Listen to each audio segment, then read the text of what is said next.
और दोस्तों, स्वागत है आपका हमारे यूट्यूब चैनल पोस्टल एग्ज़ाम गुरु में। तो जैसा कि आप सभी जान रहे हैं कि मैं आपको इस समय जीडीएस टू एमटीएस के मॉडल पेपर सॉल्व करा रहा हूं। तो इसी क्रम में चलिए दोस्तों, आज ही मैं आपको एक मॉक टेस्ट और करा रहा हूं। साफ साफ लिखा हुआ GDS to MTS exam practice 2।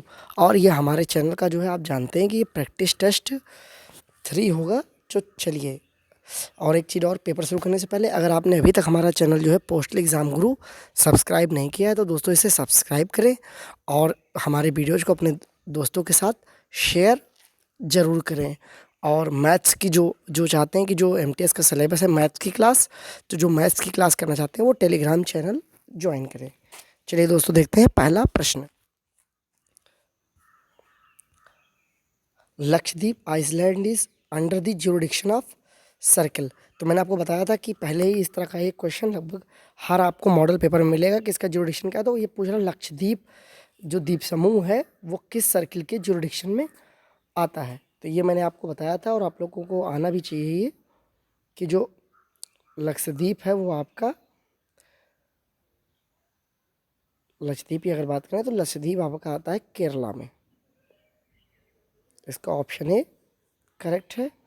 Next question कह रहा है कि which of the following is not a class of post office. इसमें से कौन सा एक ऐसा है जो डाकघरों की श्रेणी में शामिल नहीं है। तो जैसा कि आप सभी जानते हैं कि इसके जो है क्लास ऑफ पोस्ट ऑफिस में मैंने आपको जो बताया था कि क्लास ऑफ पोस्ट ऑफिस में कि टोटल जो है 3 तरह के क्लास ऑफ पोस्ट ऑफिस होते हैं, एचओ, एसओ और बीओ, 3 ही तरह के होते हैं। तो यहाँ पे कौन सा ऑप्शन डिफरेंट है, वो है नाइट पोस्ट ऑफिस। तो ये कोई भी क्लास पोस्ट ऑफिस ना होने के कारण ऑप्शन सी बिल्कुल करेक्ट है क्वेश्चन नंबर 2 का। चलिए, question number 3, headquarter for Haryana state is at. ये पूछ रहा है कि हरियाणा स्टेट लिखा हुआ है, तो इसको आपको ये हरियाणा स्टेट की बात कर रहा है क्वेश्चन नंबर 3 में। तो क्वेश्चन ये थोड़ा गड़बड़ सा टाइप का है। यहाँ पे होना चाहिए हेडक्वार्टर फॉर हरियाणा सर्किलेज। तो ये दोस्तों आप सभी जानते हैं कि अम्बाला कैंट है। क्या है? अम्बाला कैंट है। तो ऑप्शन बी आपका करेक्ट है। फिर क्वेश्चन अगला चौथा कह रहा है the working hour of night post office is generally fixed by. तो ये कहता है कि सामान्यतया जो है, यानी जनरल मामलों में, आम मामलों में जो वर्किंग आवर होगा नाइट पोस्ट ऑफिस का वो कौन फिक्स करेगा। देखिए, इसमें एक चीज़ आप जान लीजिए कि जैसे ही जनरली आप देख लें, नाइट पोस्ट ऑफिस के साथ में जनरली देखें और वर्क आवर का जिक्र हो, तो सीधे आपको सीपीएमजी के साथ में जाना है। सीपीएमजी के अलावा इसे एचओसी भी कहते हैं, आप लोग जानते हैं, हेड ऑफ सर्कल। तो क्वेश्चन नंबर 4 का सही ऑप्शन है ऑप्शन बी। चलिए, क्वेश्चन नंबर 5 की बात करेंगे। ये कहता है which of the following is not prohibited for transmission through inline post. ये चीज़ें दी हुई हैं, इनमें से कौन सी ऐसी चीज़ है कि जिसका जो है इनलैंड पोस्ट यानी अंतर्देशीय डाक द्वारा संचरण से मना ही नहीं है। क्वेश्चन पहले आपको ध्यान में देखना है। पहले तो मैं आपसे कहता हूँ क्वेश्चन पे ध्यान दीजिए। नॉट प्रोहिबिटेड कह रहा है, तो इसका सही आंसर है आपका ऑप्शन डी। ठीक है, आप जानते हैं कि जैव नमूने जो हैं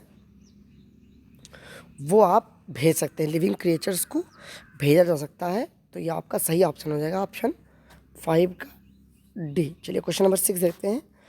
as per clause 55 of post office guide part first, if the lock and key of a post box are not surrendered by the renter to the postmaster within dash days of expiry of the period of rent or the rent of the post box is not renewed within the aforesaid period, the deposit will be forfeited।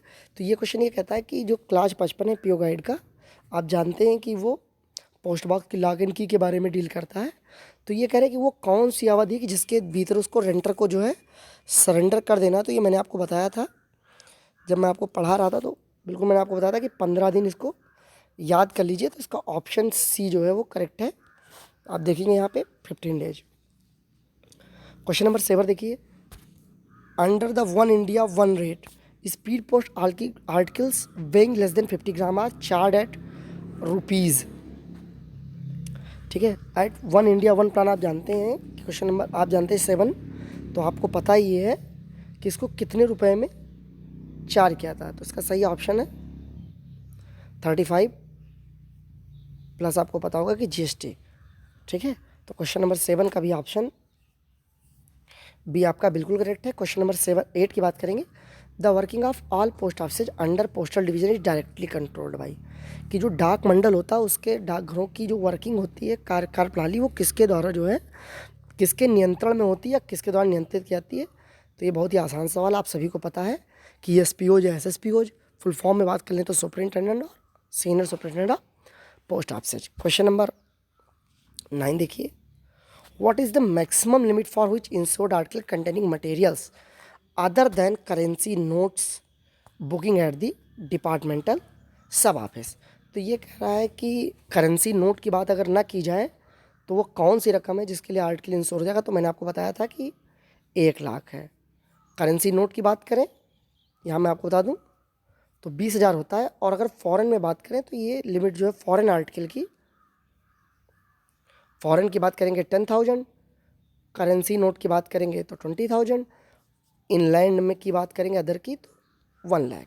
तो जैसा मैंने आपको बताया था कि, तो वही ये पूछ रहा है, मैक्सिमम लिमिट की ये बात कर रहा है। तो आपको पता है कि 1 लाख है। और किसकी बात कर रहा है, insured other than currency notes की। तो इसका आंसर है ऑप्शन डी की बात करेंगे। अगला देख लीजिए, what is the maximum limit of A VP article booked in the departmental सब ऑफिस। कोई भी वीपी आर्टिकल है डिपार्टमेंटल सब ऑफिस में बुक हो रही है तो उसकी मैक्सिमम लिमिट क्या होती है। तो मैंने आपको बताया था कि बीपी में लिमिट जो होती है वो 5,000 होती है। और यही मैक्सिमम लिमिट भी होती है मनी ऑर्डर की, आपको पता होना चाहिए, मनी ऑर्डर यानी कि ईएमओ की। क्वेश्चन अगर आप नोट करना चाहते हैं तो आप इसको नोट कर सकते हैं यहाँ पर।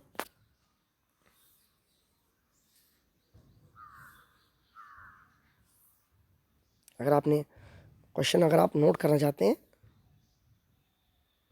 तो बिल्कुल आप नोट कर सकते हैं। चलिए सेट कर देता हूँ। क्वेश्चन नंबर 11 देखिए क्या है। What is the maximum weight of speed post article. Speed post वस्तु का अधिकतम वजन कितना है। अच्छा प्रश्न है। तो आप जानते हैं कि 35 kg होता है स्पीड पोस्ट का, मैंने आपको बताया भी था। क्वेश्चन नंबर 12 देखिए। Physical handicapped person is allowed to maximum sum assured for post life insurance.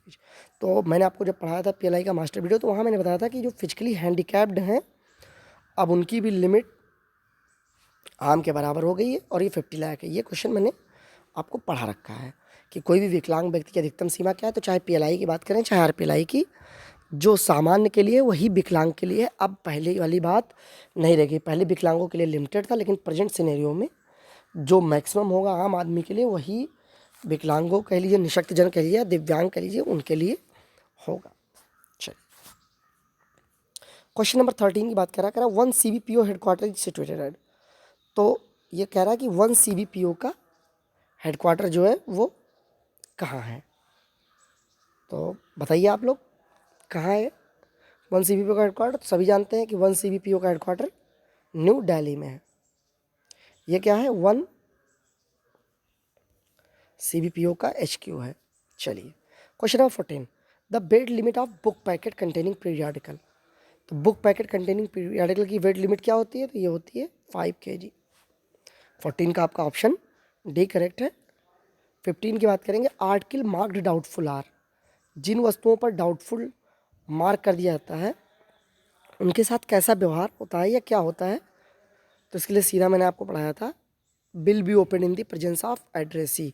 जैसे आपको पता होगा, मैंने जब आपको पीओ गाइड पढ़ाई थी वहाँ मैंने बताया था कि जिन आर्टिकलों पर आपको संदेह है कि इसमें नियमों का उल्लंघन है या कोई ऐसी चीज़ जा रही है कि जिसको नहीं जाना चाहिए, तो उनको क्या किया जाता है, डिस्पैच किया जाता है डाउटफुल लिख के, फिर उसको नोटिस जाती है और वो एड्रेसी के प्रेजेंस में खोला जाता है। तो आपका 15 का जो है ऑप्शन सी बिल्कुल करेक्ट है। एक चीज़ और आप देख रहे होंगे कि कोई भी मैं आपको मॉडल पेपर करा रहा हूँ तो जो मैंने पढ़ाया है या मैंने जो आपको इम्पॉर्टेंट मार्क किया है, अंडरलाइन किया, जैसे मेरा पढ़ाने का स्टाइल था, मैंने आपको पता होगा कि मैंने जब भी आपको पढ़ाया था तो अंडरलाइन किया है। तो जो भी आप इस समय देख रहे होंगे कि जो भी मैंने अंडरलाइन किया था, कोई भी मॉडल पेपर आप कर रहे होंगे तो प्रश्न वहीं से आ रहे हैं। देखिए चलिए question number 16। How many labels are use in camp bag. ये मैंने भी आपको पढ़ाया था कि कैंप बैग में कितने लेबल यूज किया था। तो मैंने आपको बताया था कि 2। ऑप्शन बी करेक्ट है। 17 देखिए। Rent for post bag together for a quarter अगर इन दोनों को एक क्वार्टर के लिए लिया आता है तो इसका क्या होता है, तो ये भी मैंने आपको बताया था 80 रुपये होता है। अगर क्वार्टर के लिए होगा तो 80 हो जाएगा, और यही एनुअल हो जाएगा। तो अब आप लोग कमेंट करके बताइएगा कि अगर ये एनुअल हो जाएगा तो कितना रुपए रेंट होगा। इसका आंसर आपको कमेंट में देना है कि अगर दोनों एक साथ लिया जाए एनुअल तो कितना होगा, और दोनों अगर अलग अलग क्वार्टर के लिए लिया जाए तो कितना होगा, और अलग अलग एनुअल लिया जाए तो इसको आपको कमेंट करके मुझे बताना है। चलिए क्वेश्चन नंबर 18 देखते हैं। Any parcel found in the letter box is treated as. आपको पता है कि पार्सल को आपको लेटर बॉक्स में नहीं डालना है। तो ये कह रहे हैं कि अगर मान लीजिए कोई जो है पार्सल को जो है लेटर बॉक्स में डाल गया तो उसको कैसे ट्रीट होगा, वो रजिस्टर्ड पार्सल की तरह ही ट्रीट होगा। तो 18 का ऑप्शन सी सही है। फिर 19 बात कर रहा है FTL in logistic post stands for. मैंने आपको लॉजिस्टिक पोस्ट पढ़ाया था, तो वहाँ पे इसमें पूछ रहा है FTL का फुल फॉर्म क्या होता है। FTL का फुल फॉर्म क्वेश्चन नंबर 19, तो इसका होता है फुल ट्रक लोड। इसी तरह इसमें एक और आता है LTL, तो ये होता है लेस देन ट्रक लोड। ठीक है, बहुत जगह इसको लेस ट्रक लोड भी लिखा होता है। तो यहाँ जब FTL की बात हो तो आपके दिमाग में भी होना चाहिए कि LTL भी एक शब्दावली लॉजिस्टिक पोस्ट में होती है। क्वेश्चन नंबर 20 देख लीजिए।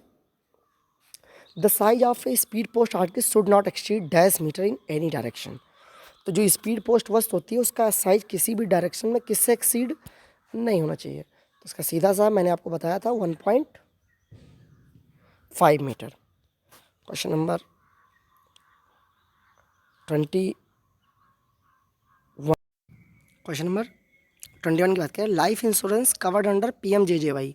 प्रधानमंत्री जीवन ज्योति बीमा में जो लाइफ इंश्योरेंस कवर होता है वो कितने लाख का होता है, तो हम सभी जानते हैं कि वो 2 लाख का होता है। PMJJY पे एक मैंने शॉर्ट वीडियो भी डाल रखा है, आपने देखा होगा। Question number 22। BNPL is provided for following service. तो BNPL यानी कि जैसे बात करें तो आपको ध्यान रखना चाहिए बुक नाउ पे लेटर। तो book now pay later service इनमें से किसके लिए है, तो आप जानते हैं book now pay later service business parcel, express parcel और स्पीड पोस्ट के लिए। और प्रेजेंट सिनेरियो में एक्सप्रेस पार्सल डिसकंटिन्यू हो चुका है। क्वेश्चन नंबर 23 देखते हैं। Delivery norm for delivery of speed post article for delivery within the state. ये मैंने आपको मार्क कराया था, अगर कोई स्पीड पोस्ट आर्टिकल उसको with in the state deliver होना है तो उसका डिलीवरी नॉर्म क्या है। डिलीवरी नॉर्म है 1 से 4 दिन। डिलीवरी नॉर्म को ही ट्रांजिट टाइम कहते हैं। पहले आप ये जान लीजिए कि ट्रांजिट टाइम कहीं कहीं लिखा होगा आपको ट्रांजिट नॉर्म, ट्रांजिट टाइम या डिलीवरी नॉर्म, तो इससे कंफ्यूज आपको नहीं होना है। क्वेश्चन नंबर 24 की बात करें। The main function of RMS is. तो ये क्या है, कलेक्शन भी करना है और डिस्ट्रीब्यूशन भी करना है। तो ये क्या है, ऑप्शन सी आपका करेक्ट हो जाएगा। तो इसका मेन काम मैंने आपको बताया था कि collection of male from post office, यानी डाकघरों से इसकी जो है डाक को एकत्र करना, और distribution of mails to post office, और डाक को डाकघरों में बांटना। आप जानते हैं कि भाई बहुत दूसरे पोस्ट ऑफिस से डाक आती है, RMS में इकट्ठा होती है, दूसरे को जाती है, तो सेम वही चीज़ है, तो इसको कंफ्यूज नहीं होना है। तो ये RMS का फंक्शन है। 25 की बात करेंगे अगले क्वेश्चन की। How many class of head post office are there.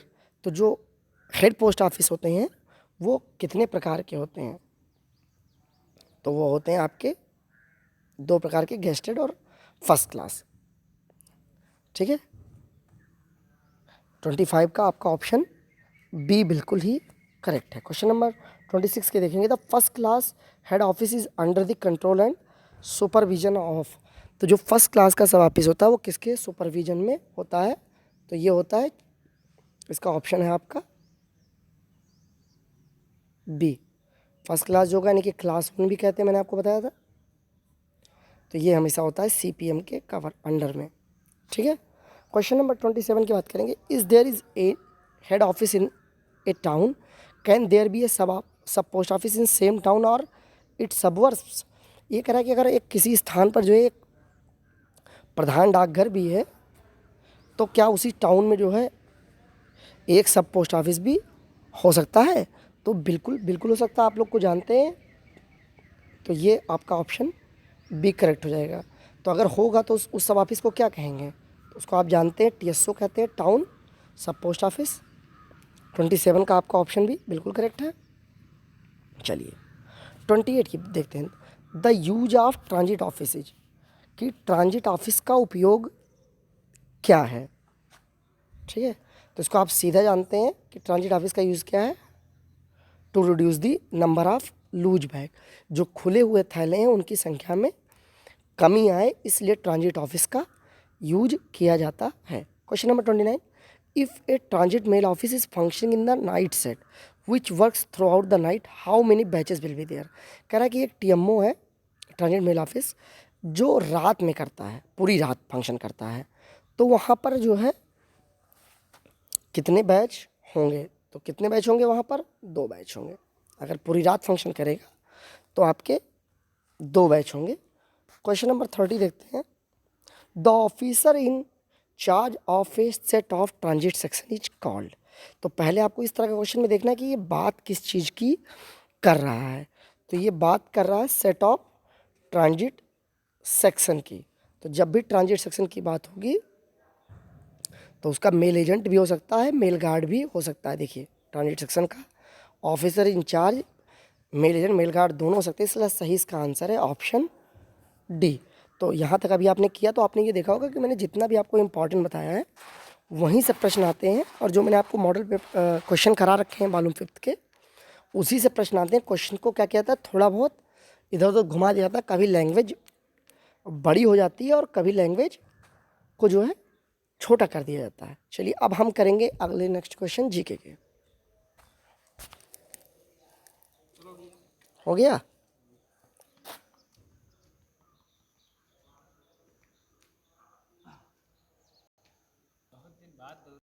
अब यहाँ से आपका जो है पार्ट भी शुरू हो रहा है। प्रश्न है the permanent secretariat of SAARC has been set up at. आप जानते हैं कि सार्क देशों का एक समूह है, तो उसका मुख्यालय जो है कहाँ पर स्थित है, तो आप जानते हैं सार्क का मुख्यालय काठमांडू नेपाल में है। अगला question, the governor who abolished sati pratha. यहाँ पे प्रथा लिख गया, प्रथा मानिए कि वो गवर्नर कौन था, किसके समय में जो है सती प्रथा को जो है अबॉलिश किया गया था। तो ये आप जानते हैं कि लॉर्ड विलियम बेंटिक के समय में सती प्रथा खत्म हुई थी, और इसमें राजा राम मोहन राय जी का विशेष योगदान था। Question number 33, who built Jama Masjid. Jama Masjid आप लोग जानते हैं कि जो दिल्ली में है बहुत फेमस, उसको किसके द्वारा बनवाया गया था, किस मुगल शासक के द्वारा बनवाया गया था, तो ये बनवाया था शाहजहाँ ने। शाहजहाँ, और इसके द्वारा एक और बहुत फेमस इमारत बनवाई गई थी शाहजहाँ, आप लोग जानते होंगे, तो वो क्या है, ताजमहल है। क्वेश्चन नंबर देखते हैं 34, Palghat joins which of the following Indian state. तो ये कह रहा है कि पाल घाट जो है इनमें से किस राज्यों को जोड़ता है, तो इसका सही आंसर है ऑप्शन बी। ठीक है, पाल घाट केरला और तमिलनाडु को जोड़ता है। Question number 35, the world court is located at. ठीक है, विश्व न्यायालय जो है वर्ल्ड कोर्ट, ठीक है, वर्ल्ड कोर्ट को एक चीज़ और कहा जाता है ICJ कहा जाता है, इंटरनेशनल कोर्ट ऑफ जस्टिस। तो वो कहाँ पर स्थित है वो पूछा जा रहा है आपसे क्वेश्चन नंबर 35 में, तो इसका सही आंसर है क्वेश्चन नंबर 35 का ए, हेग में। आप लोग सभी जानते हैं कि इंटरनेशनल कोर्ट ऑफ जस्टिस कह लीजिए या विश्व न्यायालय कह लीजिए, ये हेग में स्थित है। चलिए question number 36, what is the script of Ashok का इंक्रिप्शन। कि जो अशोक की लाट थी उसका इंक्रिप्शन जो है, जो लिखा हुआ था, वो उसका जो है स्क्रिप्ट क्या है, यानी कि कौन सी लिपि में लिखा गया है। क्वेश्चन नंबर 36, तो इसकी जो लिपि है वो क्या है, ब्राह्मी है, ऑप्शन बी। 37 कह रहा है PLI स्लोगन इज। तो जो PLI का स्लोगन है वो क्या है, ठीक है, PLI का स्लोगन क्या है, इसका क्रम आपको याद रख लेना है, इंश्योरिंग लाइफ, इंश्योरिंग फ्यूचर। कई बार बहुत लोग क्या कह जाते हैं कि इंश्योरिंग लाइफ और इंश्योरिंग फ्यूचर, नहीं, तो आपको ये क्रम पूरी तरह याद कर लेना है कि इंश्योरिंग है, पहले इंश्योरिंग लाइफ है, फिर इंश्योरिंग फ्यूचर। इंश्योर मीन्स होता है बीमा करना, तो जीवन का बीमा, और भविष्य आपका इंश्योर, यानी कि भविष्य आपका सुदृढ़। तो ये आपका एग्जाम में आ भी चुका है 37। क्वेश्चन नंबर 30 देखिए, protein deficiency disease is known as. अगर आपको प्रोटीन की कमी के कारण कोई बीमारी हो जाती है तो वो कौन सी होती है, तो ये आपको देखना है, इसको कहते हैं क्वाशकोर या मैरमस, ये प्रोटीन डिफिशियंसी डिसीज़ है। Question number 39, the largest exporter of mica is. Mica एक धातु होती है, आप सभी जानते हैं, तो उसका सबसे बड़ा जो है एक्सपोर्टर, एक्सपोर्टर माने होता है निर्यातक, तो निर्यातक क्या है, तो उसका सबसे बड़ा निर्यातक है इंडिया। ठीक है, 39। क्वेश्चन नंबर 40 देख लिया। हाउ मच है 70 kg man weight on moon, 70 kg के एक आदमी का जो है मून पे वेट क्या होगा। तो आप सभी जानते हैं कि मून पे जो वेट होता है वो 1/6 होता है, तो उसका सही आंसर हो जाएगा ऑप्शन बी। तो दोस्तों अगर आपने वीडियो देखा तो अब इसमें इसके बाद जो है वो मैथ्स के क्वेश्चन है, मैं आपको थोड़ा थोड़ा दिखा देता हूँ, अगर आप नोट करना चाहें तो इसको आप नोट कर सकते हैं।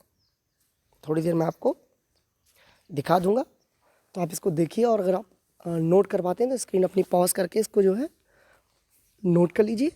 और मैंने आपको पहले ही बता रखा है कि अगर आप मैथ की क्लासेस चाहते हैं तो हमारे चैनल को जो है सब्सक्राइब करो और टेलीग्राम पर हमसे जुड़े। तो ये रहा आपका अगला प्रश्न, 43, 44 और 45।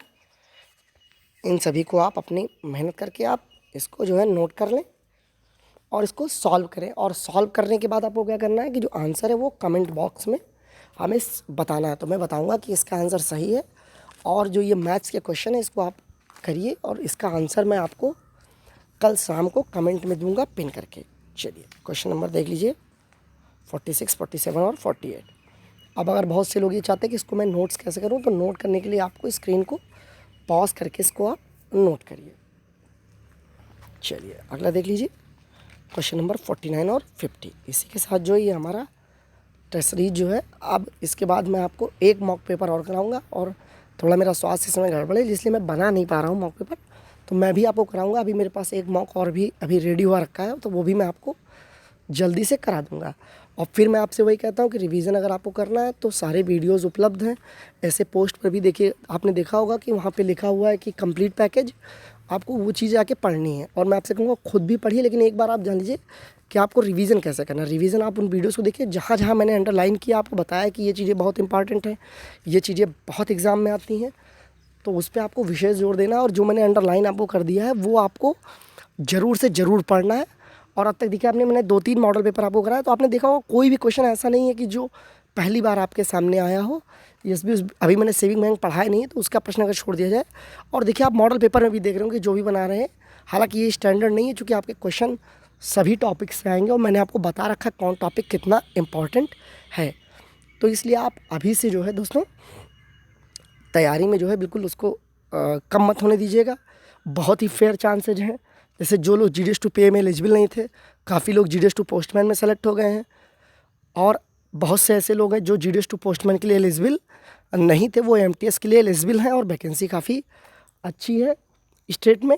तो बिल्कुल आप मेहनत करते रहें, और इस मेहनत में जो है आपको जानते हैं कि डिपार्टमेंटल पोर्शन आपका ज़्यादा नंबर का आना है, इसलिए इस पर मजबूती बनाएं, मैथ्स की प्रिपरेशन करें, और GK भी थोड़ा बहुत पढ़ें। अगर GK के आपके प्रश्न आते हैं 6-7 तो आपकी बहुत अच्छी मेरिट रहेगी। अंत में फिर मैं आपसे कहूँगा कि चैनल हमारा सब्सक्राइब करें, और इसी के साथ आप लोगों को आज संडे है, गुड इवनिंग। फिर मिलेंगे जल्दी ही किसी नए वीडियो के साथ। धन्यवाद दोस्तों।